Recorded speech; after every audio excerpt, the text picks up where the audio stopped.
Gravando. Boa tarde, pessoal.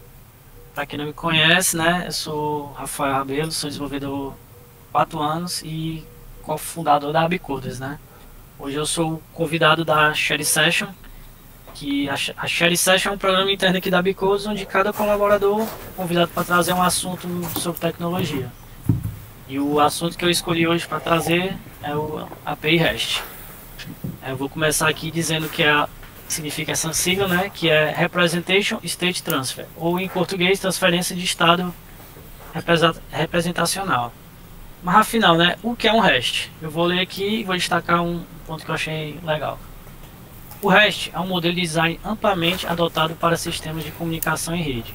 Ele se destaca por sua simplicidade e eficácia, servindo de base na construção de aplicativos web, serviços web e sistemas distribuídos. Neste modelo, princípios simples proporcionam uma base sólida para a criação de soluções robustas e escaláveis. Que eu vou destacar, que eu achei interessante, é que com poucos detalhes você consegue abranger muitos casos de uso. A gente, seguindo princípios sólidos, a gente consegue chegar muito longe e construir aplicações bem robustas e escaláveis. Outro ponto que eu destaco aqui, né, que é esse rapaz aqui, que é o fundador desse modelo REST. Ele, além de fundar o REST, outra coisa que ele é responsável, cofundador, sobre o protocolo HTTP. Então, tudo assim, praticamente tudo que a gente encontra assim online utiliza o protocolo HTTP ou então a sua evolução, que é o HTTPS. Então esse cabo é um cabo muito inteligente, que é o Holyfield, e não é o lutador, viu, negado? Tem o lutador Holyfield, né? Holyfield, mas esse aqui é outro, esse aqui é programador. E o Roy Nelson. Mais uma informação sobre ele é porque ele criou o modelo REST como projeto final do curso de doutorado dele. Foi a definição do padrão REST. Exatamente. Uma das coisas que eu mais destaco nesse modelo de API REST é a separação de responsabilidade. O front-end ele fica responsável por mostrar a interface do usuário, interagir com o usuário final e exibir dados, enquanto o back-end ele é responsável por fornecer e gerenciar os recursos, processar as solicitações e gerar a resposta. Essa separação ela facilita o desenvolvimento e a manutenção e a escalabilidade de um sistema RESTful. Vocês sabem qual é a diferença do REST e do RESTful? Alguém quer falar assim ou comenta aqui? Eu sei, mas ninguém responde, eu não vou dizer não. O REST ele é o conjunto de regras. Não sei. O REST ele é o conjunto de regras e o RESTful é a implementação dessas regras. Por exemplo, você pode estar construindo uma API REST, mas ela não quer dizer que ela é uma API RESTful. Uma API RESTful é quando ela está seguindo todas as regras de forma rigorosa, as regras REST. Então, a REST é o modelo e o RESTful é a implementação desse modelo. A gente já viu casos com a API, ela pensa que é um RESTful, mas ela não é, porque ela não segue rigorosamente todas as regras. O RESTful a gente pode dizer que um sistema RESTful quando ele implementa de forma rigorosa as regras definidas pelo padrão REST. Eu posso criar um sistema, uma API baseada em REST, mas onde alguns endpoints eu não vou seguir essas regras. Então posso dizer que eu estou usando o REST na minha API, mas eu não posso dizer que minha API é RESTful. Minha API só é RESTful se ela seguir de forma rigorosa as regras que são estabelecidas pelo REST. E nessa tua API, 90% Peraí, deixa eu só testar se o meu microfone aqui está funcionando. Tá. Acho que sim, cara. Tá ok, pronto. Uma API ela pode estar seguindo 90% RESTful e 10% não está, então ela não é considerada uma API RESTful. Ela rigorosamente tem que ser 100% as regras. Outra coisa que eu destaco numa API REST ela ser considerada stateless, que ela é sem estado. Isso significa que o servidor não mantém informação sobre o estado do cliente entre as solicitações. É tipo aquele filme lá que todo mundo já assistiu, como se fosse a primeira vez. Tudo é novo no servidor. Ele é independente do contexto antigo ou então de futuras solicitações. Isso aí simplifica a lógica do servidor e torna o mais escalável e mais fácil essas interações de ocorrer entre o cliente e o servidor. Deu pra entender? Tipo assim, que não se mantém um estado, tudo é novo nele. Pronto, para ficar mais fácil de entender, vocês entenderem o conceito de outras aplicações que usam o modelo de sessão. Por exemplo, tem um outro sistema que a gente fez, que foi o da farmácia de plantão.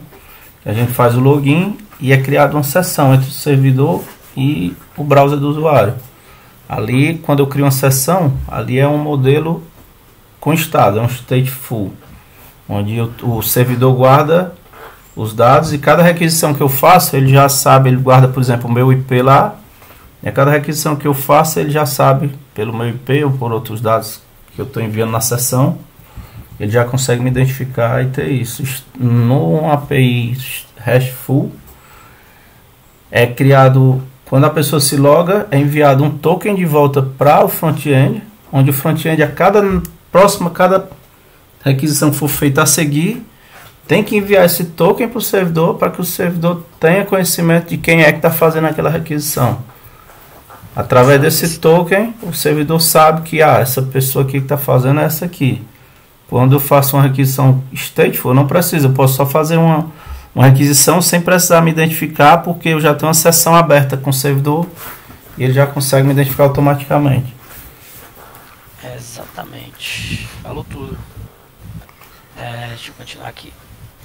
Eu até destaquei isso aqui. Vou dar uma lida aqui, ó. Em conjunto, a separação de responsabilidades e a ausência de estado tornam as APIs RESTful flexíveis, modulares e eficazes. Elas permitem que desenvolvedores construam sistemas distribuídos de formas independentes, sem a necessidade de manter um rastreamento complexo de estado ou dependência entre solicitação. Isso é fundamental para a escalabilidade e a confiabilidade de sistemas RESTful na web moderna. Complementando isso que o Luiz falou. Voltando aí um pouquinho, deixa eu falar um pouquinho ali. Essa aí. Às vezes acontece, por exemplo, com sessão, quando o sistema é baseado em sessão, se tu limpar o cache, por exemplo, do browser, tu perde a sessão e tu tem que logar de novo. No caso do stateless, que é como o RESTful é feito, tu não tem essa possibilidade, porque mesmo que tu limpe o cache, na próxima requisição tu vai enviar o teu token de identificação e ele vai saber quem tu é.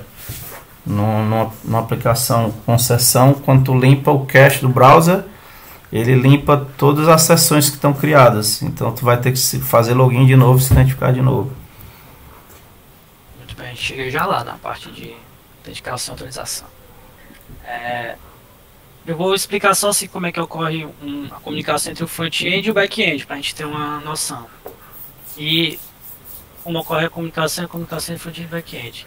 Primeiro coisa assim que eu vou destacar aqui, que isso aqui ocorre por meio de solicitações HTTP. Também foi o mesmo fundador do princípio do REST. A história começa o seguinte: ocorre a requisição lá no front-end, que é quando o cliente faz alguma interação com o front-end, com a parte visual, e essa interação, que é uma requisição, né, ela é processada no back-end. Depois que ocorre esse processamento no back-end, ele tem a sua resposta. E essa resposta ele tem os seus status. Explica um pouco mais sobre o processamento do back-end aí. Entra mais nesse detalhe que tu escreveu aí.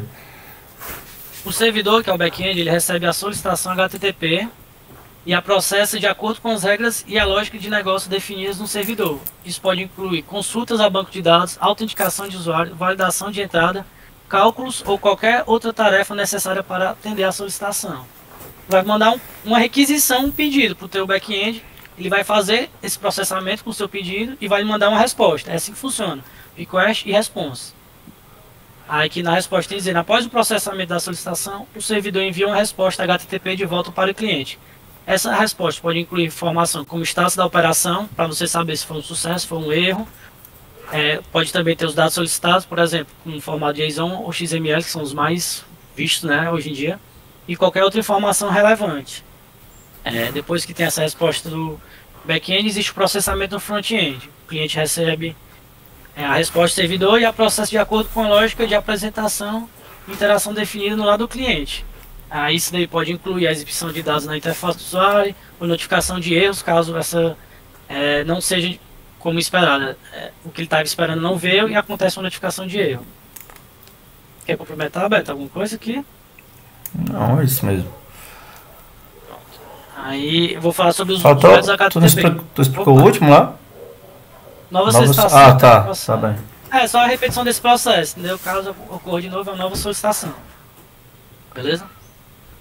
Eu vou falar aqui um pouco dos métodos HTTP, que está muito no nosso dia a dia, né? E os principais, que são os mais utilizados, que é o GET, que é para recuperar dados, tem um POST, que é para criar novos recursos, o PUT para atualizar ou substituir um recurso existente, e o DELETE, como o nome já diz, né? Que é deletar um recurso no servidor. Falar um pouco aí. Por favor. Aí é que é a parte mais importante do REST, onde vai definir quais são as regras do REST, onde a gente tem que saber quais são as regras dele para poder dizer eu fiz uma API RESTful seguindo os princípios do REST. Isso aí é um dos primeiros princípios, é utilizar verbos HTTP na hora de fazer requisições, e os verbos representam as ações que você quer fazer. Se eu faço uma requisição com GET, representa que eu quero recuperar dados. Com POST eu quero criar dados, com PUT eu quero atualizar, com DELETE eu quero remover. E isso tem que ficar explícito no seu verbo. Nunca... essa dica vai vir mais na frente. Vou deixar aqui, ficar calado aqui, senão não vou passar. Tem mais alguma observação, Luiz? Não, pode ir. É que vou falar só, vou até ler isso aqui, que são os fundamentos das requisições HTTP e código de resposta. O PEF é o caminho, a rota define o local específico no servidor onde a solicitação será tratada. Por exemplo, né, a gente tem lá http://minhapi.show.br/users. Em resumo, é a URL. Pronto, é a URL, que é o local onde o servidor será tratado aquela solicitação. Também a gente tem o body, que é o corpo da requisição, que é onde a gente vai... Tu pulou ali a questão de mostrar qual é a diferença de usuários para usuários /ID. Que é porque eu estou trazendo todos os usuários, né? Se que tivesse um get /users. Quer dizer que eu estou trazendo todos os usuários. Aqui eu estou especificando um usuário do ID 12. É o que eu estou fazendo aqui na de baixo. E... na nossa requisição a gente também tem o body. O body é o corpo da requisição, que é onde os dados relevantes são enviados ao servidor. Ele é utilizado principalmente no POST ou no PUT, onde a gente precisa enviar lá no JSON, né, no nosso body. A gente vê muito isso no nosso insônia, quando a gente vai fazer um teste de requisição, sempre testa ele. E vou também colocar aqui os tipos de informações da resposta. As respostas do servidor podem conter diferentes tipos de informações, como texto, imagem, áudio, vídeo, arquivos e entre outros. O formato da sua resposta, o formato da resposta é especificado no cabeçalho da solicitação usando o cabeçalho accept. Lá no nosso cabeçalho a gente diz o formato que a gente vai trabalhar. Acho que muita gente já viu que a gente usa um header. Dentro do header a gente fala lá o formato que a gente vai usar, que a maioria sempre é JSON, mas também podem ter outros. Mas aí o accept é outro. Existem duas coisas que tu pode colocar no cabeçalho. É a informação do formato que tu está enviando para ele, e a informação do formato que tu quer que ele te responda. Eu posso fazer a mesma requisição, por exemplo, essa URL, minha API show br/usuários. Eu posso fazer a requisição get para essa mesma URL, mas se no cabeçalho eu especificar no accept JSON, ele vai me responder no formato JSON. Se no accept eu colocar XML, ele vai me responder no formato XML, entendeu? Exatamente. Muito bom as observações do Beto. Aqui eu vou dizer os tipos de status que a gente tem, né, das respostas, que são os que a gente mais vê no nosso dia a dia. O 200, que ele indica um ok, que a solicitação foi bem sucedida. Tem o 201, que é o created, que indica que um novo recurso foi criado com sucesso. Imagina que a gente está criando um usuário. O retorno correto para a criação de usuário é um 201, quer dizer que ele foi criado, esse usuário. É diferente do 200.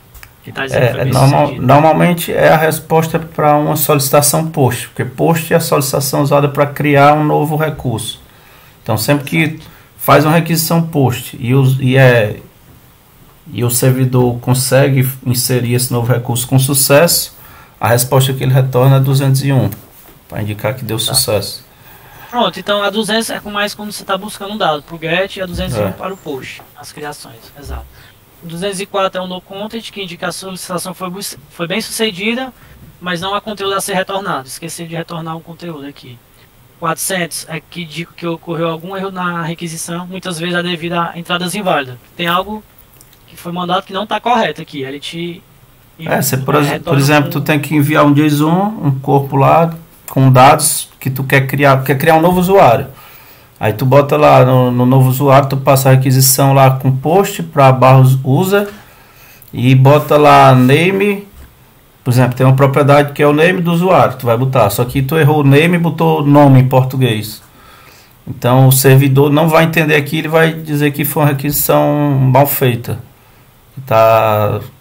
Como ele está dizendo, muitas vezes devido à entrada inválida, tu colocou um valor lá que era name, tu passou como nome, ou até, por exemplo, um valor que ele está esperando, por exemplo, idade, ele está esperando como tu passa como um número e tu passou tipo um string com o nome do cara no campo idade. Então ele vai te retornar um 400 bad request, está dizendo que tu fez uma aquisição ruim. Tu precisava passar um valor idade e tu passou o valor do nome do usuário no campo idade. Exato. E tem o 404, que ele indica que o recurso solicitado não foi encontrado. Normalmente é quando coloca um user barra ID, tu bota user barra 23. E aí tu quer trazer os dados do usuário 23, só que o usuário 23 não existe. Ele retorna 404, não encontrado. Exatamente. E o 500 é o que teve algum erro interno no servidor. Isso aqui é o... Você vê um 500 já pode ter certeza que no servidor tem algo errado lá. E aí provavelmente erro no código, que tem que ser corrigido por quem está criando o back-end. Os outros erros como 400 e 404 não representam erro no desenvolvimento back-end. O 500 sim, é um erro que não foi tratado, que deveria ser tratado para não retornar o erro 500. Exatamente. Esses são os códigos de resposta. Aqui eu vou falar assim, um pouco por cima a diferença de autenticação e autorização, que são dois conceitos diferentes, mas são interrelacionados. Eles são usados para garantir a segurança e o controle de acesso em sistemas, incluindo API RESTs. Aí que eu vou falar um pouco sobre a autenticação. A autenticação é o processo de verificação de identidade, a identificação do usuário. Exemplo, tem um porteiro, vai chegar num canto que tem um porteiro e ele vai checar a sua identidade. Estou chegando lá e vai ver, opa, aqui é o Rafael, beleza. Agora a autorização já é o processo que determina se eu vou ter a permissão para realizar uma ação ou um acesso. Por exemplo, a autorização é o processo onde o porteiro vai verificar se eu tenho a permissão para acessar o estabelecimento. Na autenticação ele viu, pronto, aqui é o Rafael. Agora a autorização ele vai me dizer se eu tenho autorização para prosseguir, entendeu? É assim que essa é a diferença de um para o outro. Às vezes eles podem ser confundidos, mas eles são diferentes. Eles trabalham em conjunto, mas são diferentes. Tá falhando. Existem alguns métodos para essa autenticação. E a mais conhecida assim, que a gente está trabalhando ultimamente são as com token, né? Esse método envolve a geração de tokens de acesso durante a autenticação bem-sucedida. Que é quando tem um login feito de forma correta, o retorno desse login é um token que fica salvo. Para ser mais específico, nós estamos trabalhando com token JWT, porque existem vários tipos de token. JWT é o mais comumente usado. Isso. Tá que o JWT é frequentemente usado em API REST para autenticar usuários e manter o estado da sessão do lado do cliente. Pronto. Outra forma também que a gente vê muito hoje em dia é o AUTH, que é aquela autenticação que você já redireciona para o Google ou então alguma outra plataforma. Hoje em dia também é muito utilizado. E tem outra que é a autenticação por cookies, que particularmente eu nunca trabalhei. Se alguém que já tiver trabalhado quiser falar um pouco mais, eu não sei, mas aqui ele tem dizendo que quer falar, Beto. Posso falar um pouco sobre os dois. O AUTH, eu não sei se ficou claro aí, o AUTH é aquela autenticação, por exemplo, tu vai entrar numa aplicação e tem um botão lá, logar usando sua conta do Facebook ou logar usando sua conta do Google. Tu se loga numa aplicação que não é do Google ou do Facebook, mas usando a conta do Facebook ou do Google. Esse aí é o AUTH. E a autenticação por cookie é a autenticação padrão, que é a mais antiga que a gente usava. Por exemplo, a gente usou isso num projeto que a gente fez das farmácias. Aquele projeto da farmácia usa autenticação por cookie, que é o que eu te falei. Se eu por acaso mandar limpar o cache do servidor, ele vai limpar os cookies e eu vou perder a sessão e vou ter que me logar de novo. Entendi. Eu vou só dar um link aqui para complementar, que é protegendo endpoints com autorização. Para proteger os endpoints de uma API REST com base em funções de usuários ou grupos, você pode seguir estas etapas. Definir as permissões. Identifique as permissões necessárias para acessar recursos específicos ou executar ações na sua API. Ponto 1. Atribua permissões a usuários ou grupos. Atribua permissões específicas a usuários individuais ou a grupos de usuários. Por exemplo, um usuário pode ter permissão para ler um recurso, enquanto outro usuário pode ter permissão para escrever o mesmo recurso. Se aplica até ao farmácia de plantão lá, né? Que para poder fazer alguma pergunta da aplicação para IA, você tinha que estar autenticado. Tem que ter autorização para isso. Aí outro ponto é verifique as permissões das solicitações. Ao receber uma solicitação na sua API, verifique se o usuário é autenticado, pois as permissões autenticado possui as permissões necessárias para acessar o recurso ou realizar a ação solicitada. Isso aqui é uma parte bem importante, autenticação e autorização. Aqui eu vou falar uma parte que são as dicas de ouro, isso aqui, viu? Coisas que a gente deve seguir e não seguir, mas são dicas importantes. Seguir e não seguir, não. Seguir ou não seguir. Só que aí isso aí também faz parte das regras. São as regras do REST. Muita coisa que está aí é regra. Se você quer dizer que sua aplicação é RESTful, obrigatoriamente você tem que seguir essas regras aí. Aí eu vou destacar alguns pontos que eu acho bem importantes, que a gente sempre esteja lembrando. Use nome de recurso descritivo.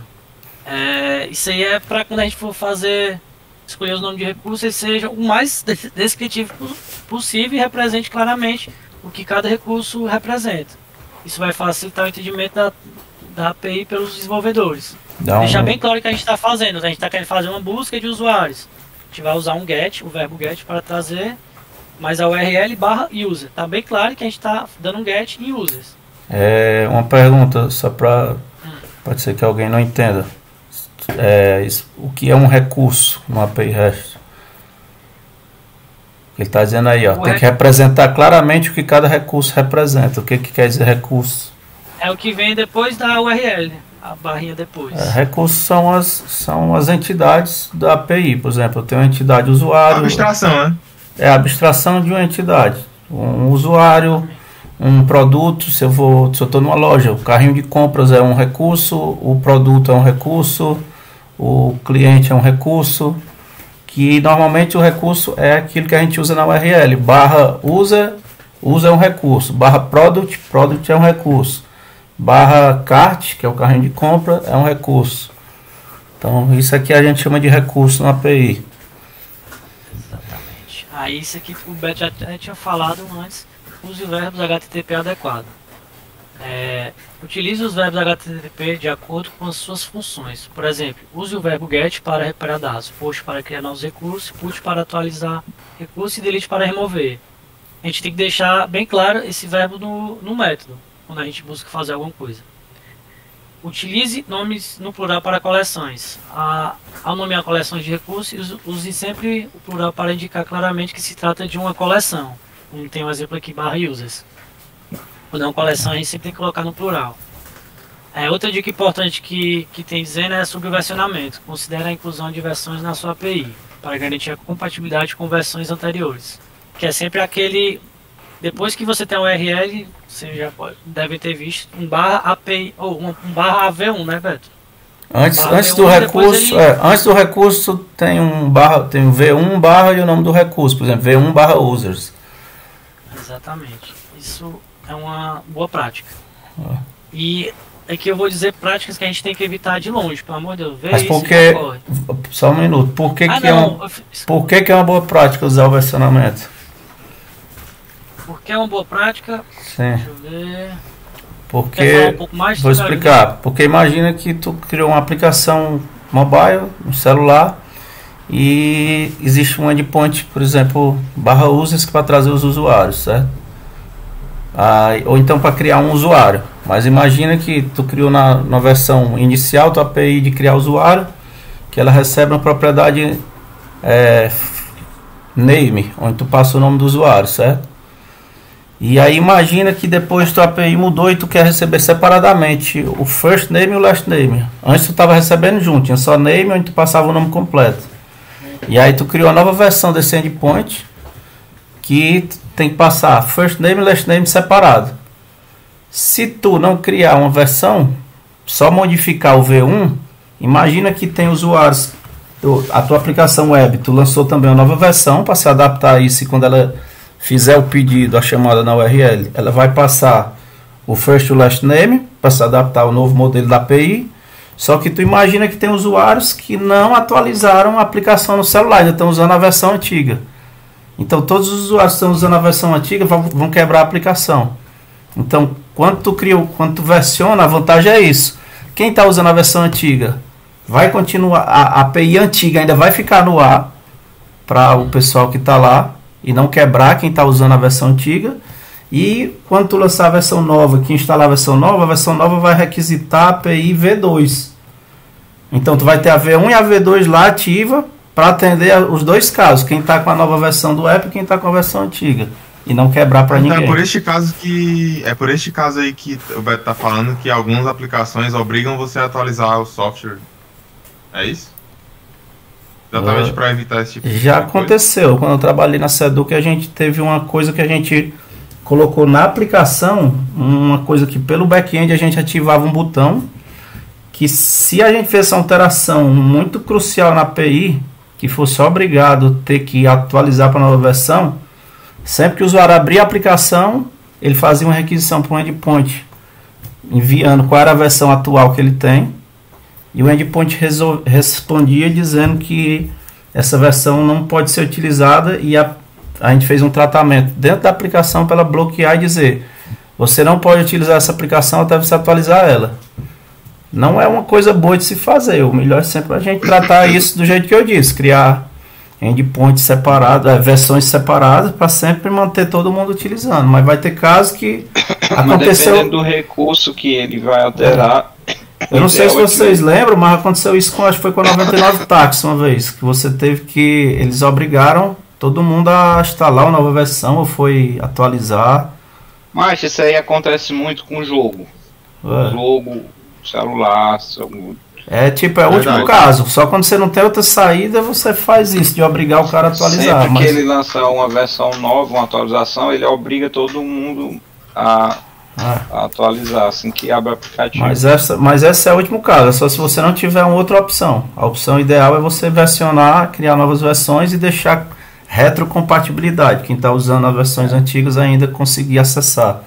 Mas se você quer obrigar, é uma coisa que... Caso, eu acho que é tipo assim, depende do que depende do que é que você quer fazer. Se é uma coisa que você quer realmente, que todo mundo precisa estar utilizando aquele novo recurso que não existia antes, aí você tem que chegar nesse ponto aí de obrigar a atualizar.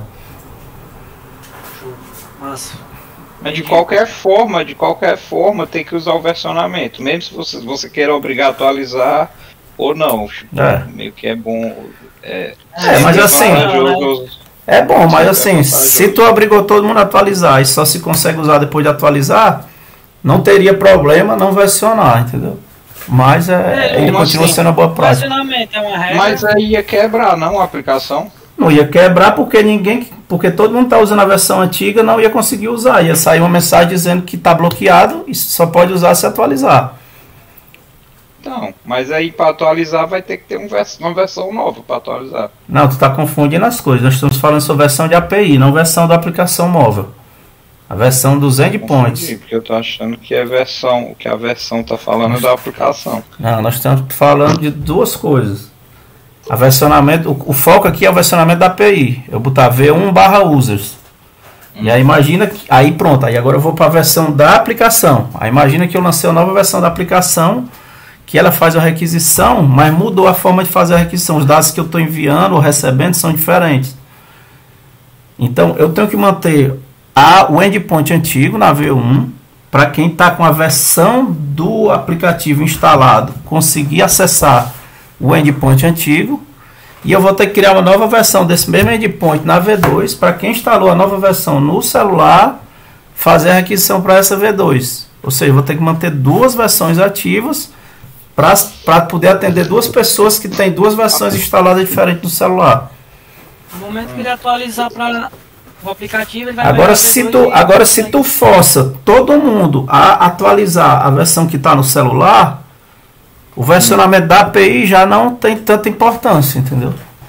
Porque todo mundo vai estar... não precisa mais a V1. Porque a V1 vai ser inutilizada, ninguém vai mais estar usando a V1, porque todo mundo foi obrigado a atualizar o aplicativo para usar a V2. Pois é. Ei, Beto, só fazer uma pergunta sobre versionamento. É uma boa prática ou é uma regra? É uma boa prática, API... como eu acabei de dizer. Se tu obriga o cara a atualizar a aplicação, é meio que não é necessário ter um versionamento, mas como uma boa prática, é sempre bom ter. Pronto, beleza. Mas se houver uma URL que não tem VU, não quer dizer que ela não siga o conceito RESTful. Ela segue, mas ela não é uma boa prática, porque pode ser que apareça uma coisa que não estava planejado, que tu precisa mudar um endpoint, e se tu mudar esse endpoint e as pessoas não atualizarem o aplicativo no celular, eles vão quebrar, não vão conseguir utilizar esse recurso. Show. Deixa eu dar prosseguimento aqui. Pois o versionamento é algo importante que eu ia pulando, que é o tratamento de erros consistente.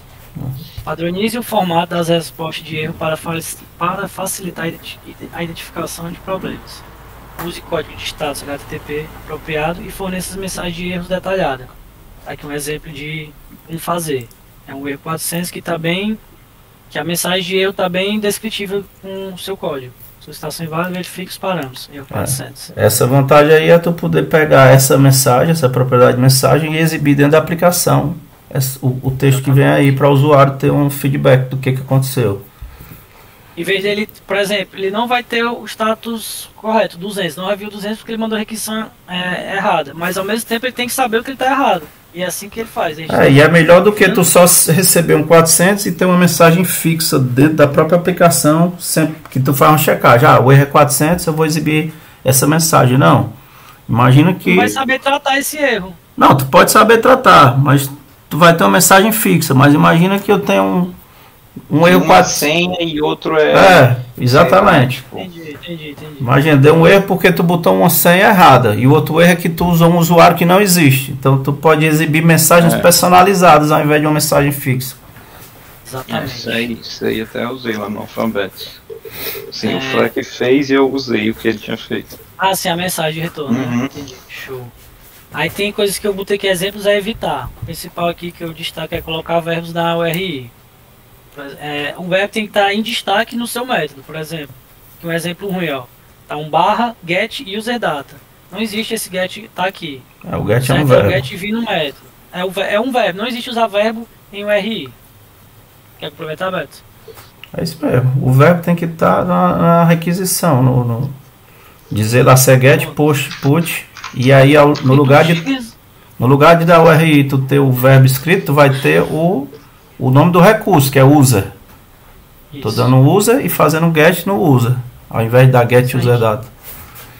Se a gente utilizar o verbo correto no HTTP, não precisa disso. E segue o modelo correto de RESTful. Outra coisa que a gente tem que evitar é expor dados sensíveis. Não exponha dados sensíveis na URI ou na resposta da API. Use métodos adequados para proteger informações confidenciais. Isso é importante. Ignorar a segurança. Não ignore a segurança. Implemente medidas de autenticação e autorização adequadas para proteger a sua API outro acesso não autorizado. Muito importante também. Isso aqui é algo que eu vou bater na tecla. Não fornecer uma documentação adequada. Não negligencie a documentação da API. Uma documentação completa e atualizada é fundamental para os desenvolvedores entenderem como usar uma API. A documentação, a gente, tipo assim, é mais do que um norte, eu sei te dizer. Se ela for uma documentação bem feita, o desenvolvedor vai facilitar 1000%. A maior vantagem da documentação é que tu consegue desenvolver toda a aplicação sem ter nenhum endpoint criado, se tu já souber a documentação. Se tiver a documentação, tu consegue ler a documentação e já saber que URL tu tem que chamar, que resposta tu vai receber, e tu já pode codificar isso, mesmo sem ainda ter um endpoint pronto. Exatamente. Aí que eu vou... Tem uma pergunta assim, o que é um swag? O swag permite que você defina... É isso que o Beto está falando, que é a documentação da API. O swag é nada mais nada menos que a documentação da API. É uma ferramenta usada para gerar documentação. Exatamente. Swagger é a ferramenta que a gente utiliza para gerar documentação, e eu vou mostrar aqui uma documentação feita pelo Luiz, que ele está seguindo os conceitos de uma API RESTful. Isso aqui é um... Pode dar um Ctrl mais aí, um zoom, que eu acho que está um pouco pequeno. Na hora. Tá bom aí. Melhorou? Aqui é uma documentação feita no Swagger, e a documentação da aplicação que a gente está usando, e foi desenvolvida pelo Luiz. Ela segue todos os padrões RESTful, que eu posso dar aqui como exemplo aqui para buscar um usuário específico. Ela não tá muito bem não, tu não atualizou com a última versão que eu fiz, tem algumas coisinhas que não tá muito legal, mas beleza, dá para tu mostrar aí. Vou mostrar aqui só o get aqui, ó. Ele deixou o verbo correto, que é o get. A gente já sabe que ele está buscando algo, não está trazendo o verbo na URL. Como recurso, colocou no plural, que é os usuários, que é uma coleção de recursos. E está colocando o ID aqui, que é para buscar um usuário específico. Dentro da coleção eu quero trazer o específico. Exatamente. Aí aqui na documentação tem dizendo o que ocorrerá caso tenha uma resposta de 200. Caso o cliente passe um ID que existe, ele vai retornar isso aqui como resposta. Essa questão da chave que está no user ID ali, quer dizer que é opcional. Essa informação pode ou não ser usada na URI, é isso? Não.